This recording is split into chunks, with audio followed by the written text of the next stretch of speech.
po, tapos na po napacheck up si Teo. Nalubong na po agad ako ng tuta.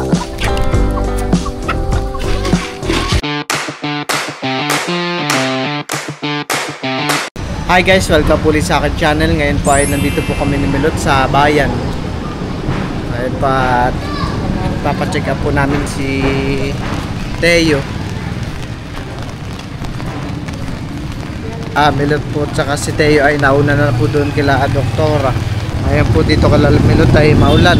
Ngayong umaga po.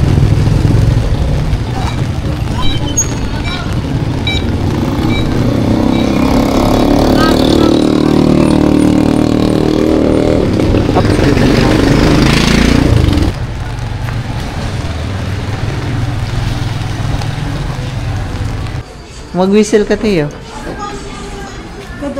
Blow. Ay, very good.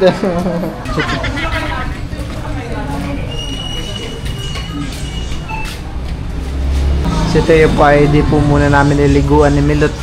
Gawa po ng malamig po yung panahon kila Milot.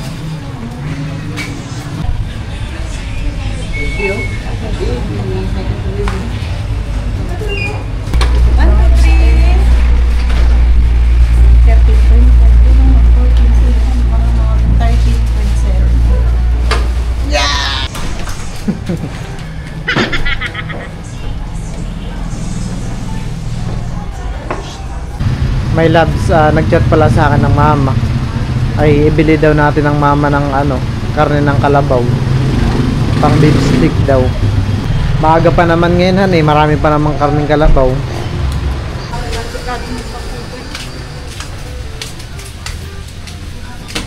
Ako rin po ay bibili na ng karneng kalabaw at baka maubos na daw po. Mabilis daw po maubos yung karneng kalabaw ngayong umaga eh. Magkano po yung karneng kalabaw? Pandaga po yan? 320 po. Pang daw po, pang beef stick. Ay, wala na pa. Wala na po. Ubos na pala.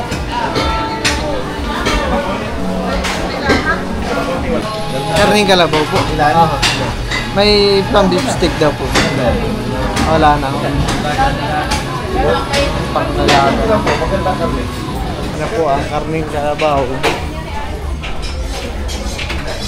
A few minutes later.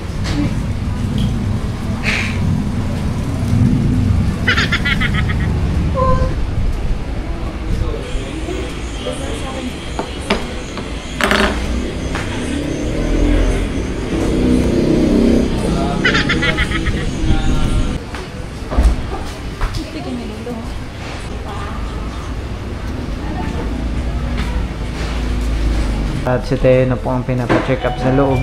Isa lang daw po muna ang kasama ng pasyente ngayon. At kaya ako pinag-aantay lang dito sa labas. Medyo marami na rin pong mga bata na napapacheck up ngayon. Dahil uso po ang sakit, gawa po ng dito po ay maulan. Kaya po tapos na po napacheck up si Teo. Okay naman na daw po si Teo. May sipon lang po talaga. Ano eh? Lahat po ito. Opo, patsura po yung ito. Ayan po.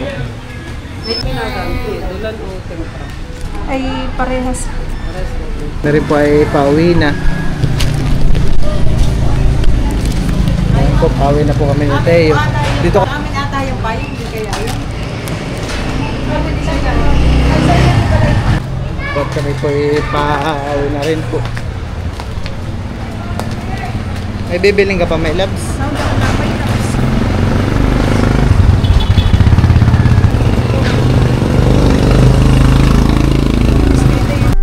Si Milot po ay meron pong binili po doon na gulay.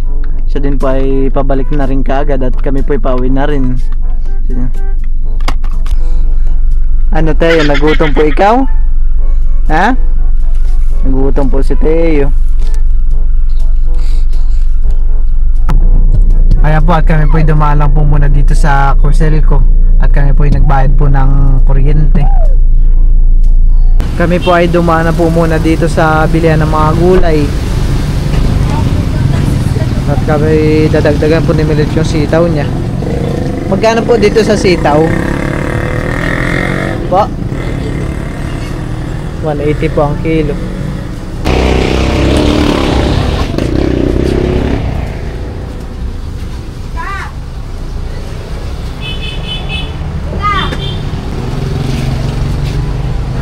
Ano po, magkano po?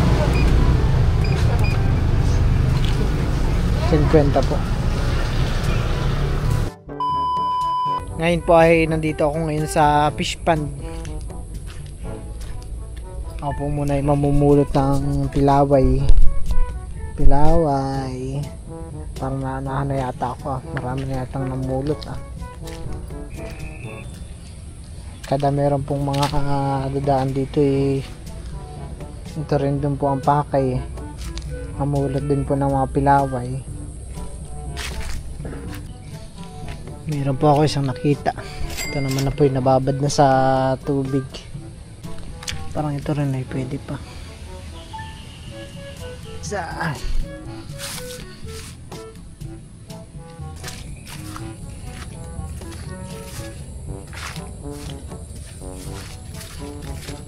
Pinalubong na po agad ako ng tuta. Sus! Ako po pala ipunta dito sa fish pond at magpapakain po ng mga manok. Bubuksan ko na rin po yung ilaw. Isasara ko na rin po itong prinsa. At ang papa po yata kanina yung nagpalabas ng tubig.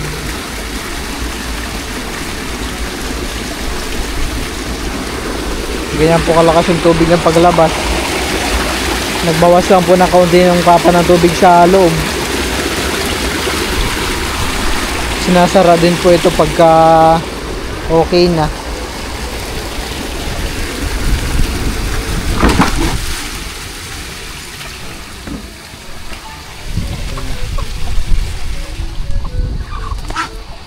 Wah. Antay na lang po na tubig yung lumalabas.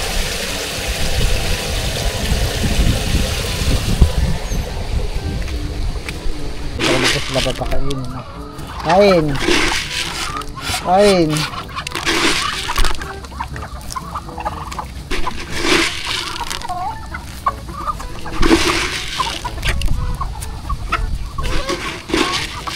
Parang umunti na po yung mga manok ng papa. Gawa po ng sinabi po ng mga aso. May mga aso pong ligaw na napunta dito.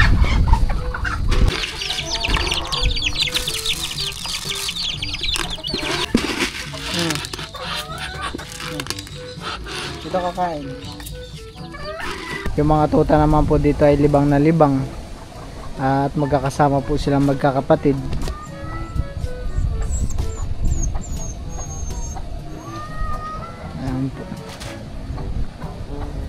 Bali kakakain lang po nila kanina. Mamayang gabi po ulit sila ipapakainin po ulit. Ito po ay lumaki na din. Mga butsyog, pero usog. Malaki po bilogan ng mga tiyan. Lalo na po ito ah.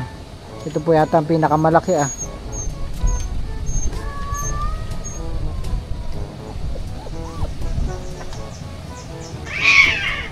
Nag-aaway naman po yung dalawang pusa dun ah.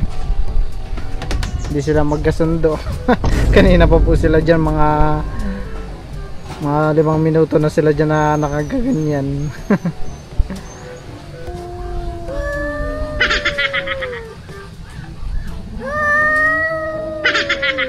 Ano ba pinag-aawayan ninyo? Ha? Ako'y pauwi na rin po. Tuwing hapon po ay talagang kailangan po namin magdala ng balde. At ito po yung lagayan ng pagkain ng aso. Pag kami papunta po dito ng gabi, matutulog. Oh, kanina pa sila to ah. Awat na. Dun.